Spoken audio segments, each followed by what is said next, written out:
توی این مسئله یک هواپیما داریم که صورت سوال میگه وزن این هواپیما برابر با 5 مگاگرم یا 5000 کیلوگرم هست و این هواپیما با سرعت 300 کیلومتر بر ساعت روی زمین می نشینه.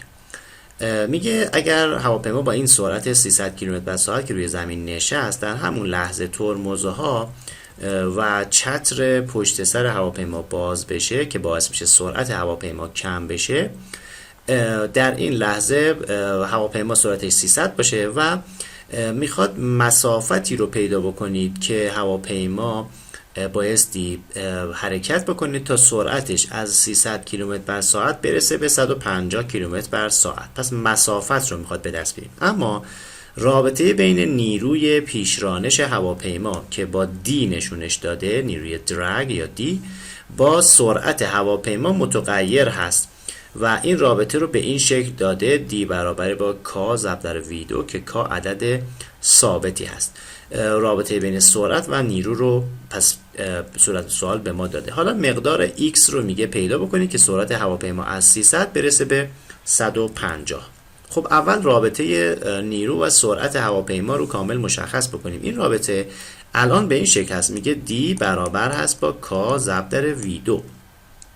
خب میتونیم یه نقطه رو توی این نمودار جایگذاری بکنیم، توی این رابطه جایگذاری بکنیم. یه نقطه از نمودار، مثلا این نقطه رو جایگذاری بکنیم توی این رابطه و مقدار کار رو حساب بکنیم. در لحظه‌ای که نیرو برابر با 120 کیلو نیوتن هست، پس دی هست 120 ضرب در 10 به توان 3. در این لحظه سرعت 300 کیلومتر بر ساعت هست، پس مساوی هست با کا ضرب در 300 تقسیم بر 3 و 6 دهم که تبدیلش بکنیم به متر. V2 از این رابطه میتونیم مقدار کا یا عدد ثابت رو به دست بیاریم. مقدار کا میشه 17 ممیز 28 صد. پس مقدار کا مشخص شد. رابطه اصلی ما به این شکل خواهد بود: 17 ممیز 28 صدم V2. این مقدار دی.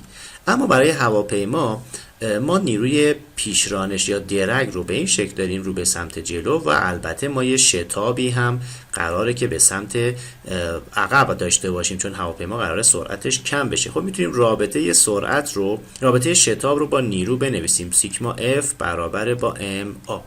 خب مقدار F چقدر هست؟ مقدار F نیروی پیشرانش هواپیما هست، پس میشه 17 ممیز 28 صدم V2 نیروی هواپیما برابر هست با منهای شتاب در جهت معکوس هست، میشه منهای جرم هواپیما که 5000 کیلوگرم هست، پس منهای 5000 ضرب در آیا شتاب هواپیما. خب از این رابطه میتونیم شتاب هواپیما رو به دست بیاریم. شتاب هواپیما میشه منهای 17 ممیز 28 صدم تقسیم بر 5000 V2. این مقدار آ. حالا چون شتاب هواپیما با سرعت رابطه داره و شتاب ثابت نیست، ما نیاز به رابطه‌ای داریم که توش هم شتاب داشته باشیم، هم سرعت داشته باشیم و هم مکان یا جابجایی، چون قرار هست که ما x رو پیدا بکنیم. پس ما رابطه رو می‌خوایم که هر ستای اینها داخلش باشه. خب رابطه اصلی که داریم به این شکل هست: v دی v برابر هست با a دی x. میتونیم از این رابطه استفاده کنیم چون توش هم سرعت هست، هم شتاب هست و هم مسافت. خب جایگذاری میکنم مقادیری که داریم رو توی این روابط. مقدار v رو مینویسم v ضرب در دی v برابر هست با آ. میتونم آ رو بیارمش توی مخرج، پس برابر با دی x بنویسم. خب جایگذاری بکنیم توی این رابطه: v دی v برابر هست با، خب به جای آ میتونم این عبارت رو جایگذاری بکنم. اینجا هم v2 هست، این مقدار v به توان 2 هست. خب جایگذاری بکنیم: v دی v تقسیم بر آ. به جای شتاب این مقدار رو جایگذاری میکنم، یه منفی داریم، تقسیم بر 17 ممیز 28 صدم V2. توی صورت هم عدد 5000 رو دارم، برابر هست با دی x. خب مقادیر 5000 تقسیم بر 17 ممیز 28 رو میتونیم ساده بکنیم و رابطه رو ساده تر بنویسیم. پس من مقادیر ثابت رو کامل بیارم بیرون، میشه منهای 5000 تقسیم بر 17 ممیز 28 صدم منهای 5000 تقسیم بر 17 ممیز 28 صدم. این وی هم با این وی دو ساده میشه، پس این مقدار حذف میشه، این وی دو هم حذف میشه، اینها رو با هم دیگه ساده میکنم، مقدار وی با توان 2. خب شد منهای 5000 تقسیم بر 17 ممیز 28 دی وی به وی برابر هست با دی ایکس. خب میتونیم از طرفین انتگرال بگیریم.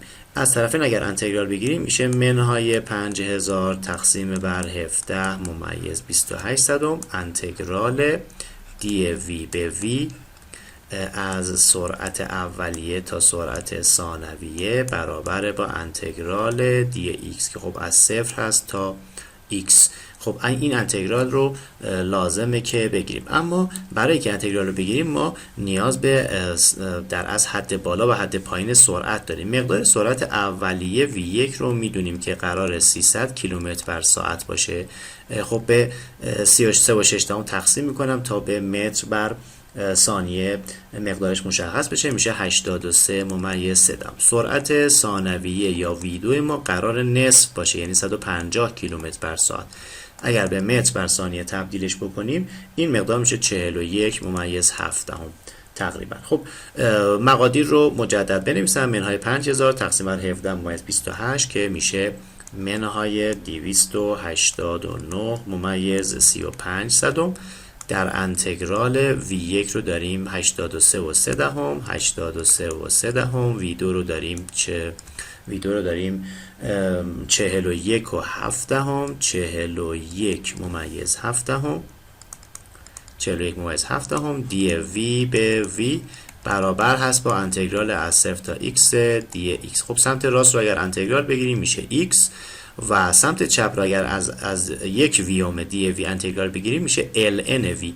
پس انتگرال گیری به این شکل میشه منهای 289 ممیز 35 صدم ضرب در ln وی که در بازه 41 و 7 دهم تا 83 و 3 دهم 83 و 3 دهم قرار هست که جایگذاری بشه و سمت راست هم x باقی میمونه. خب اگر که جایگذاری بکنیم x میشود منهای 289 و 35 صدم ضرب در حد بالایی که میشه ln 41 ممیز 7 دهم منهای حد پایینی که میشه ln 83 ممیز 3 دهم. از این رابطه میتونیم مقدار x رو به دست بیاریم. مقدار x تقریبا میشه 200 ممیز 2 دهم متر. این هم طولی که هواپیما بایستی بگذرونه تا سرعتش از 300 کیلومتر بر ساعت برسه به 150 کیلومتر بر ساعت.